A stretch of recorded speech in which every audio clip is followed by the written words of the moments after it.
my name is Christina Kudrawcewa, and now I will try to answer the question, what does it mean to be a citizen of the world? To begin with, it is not so long ago that the term citizen of the world became colloquial in the spoken language. However, now, as the world is getting more and more open for everyone, it becomes more and more topical. No wonder, as nobody wants to be bound just to the place where he was born or just to his origin. A few years ago, my own sister went to London to study there, and that was the moment when our parents told us, "You're very lucky, as you're about to become citizens of the world." So, what do we actually mean by saying citizens of the world? Let's just imagine that somewhere out there in the earth, there's a hypothetical door that can lead us to a place where all the borders around the world do not longer exist. But what do we have to enter this place, and what do we need to feel ourselves comfortable and happy there?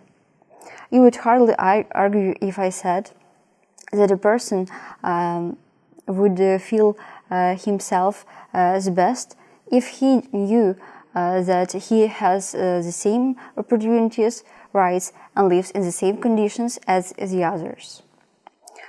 People out there behind the door would still stay diverse.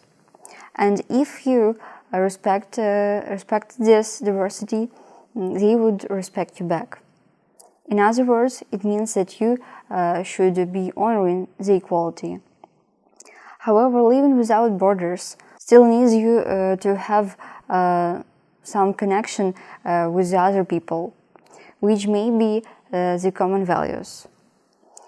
Since every person is an individual, everyone would devote himself to his own culture, history, and follow his own principles. However, such things as science, social development, and the confrontation to such global problems as the war, the dearth, the poaching, or the occupying internet by the cats would still stay the same, common for everyone. Your approach to living in harmony with each other would be a base for your happiness. There is only one thing left.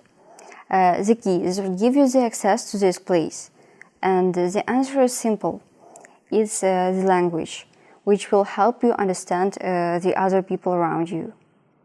Coming back to the reality, the situation is the same. If you know different languages, you have the access to the information to discover all around the world. And no passport officers, no border guards with the dogs, no thousands of kilometers would be an obstacle to you. And that's why it is us. The new generation is those who have an opportunity to become real citizens of the world. Because in our everyday life we learn that things which would help us to open up all the doors all around the world.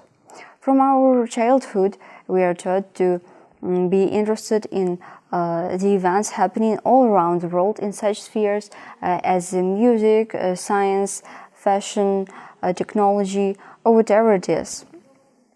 And we are also taught to believe that the problems of poverty in our country are just as much important as the problems of starvation in Africa, for example. And that's the point. As citizens of the world from different countries connect together to solve the international global conflicts and to stand up for protecting both people and nature. And what about youth and teenagers? Such citizenship just gives us an opportunity to realize ourselves wherever we want and to feel free to live without being limited by the borders. So, thank you for your attention. I hope you liked this video, and I hope my speech was not so bad.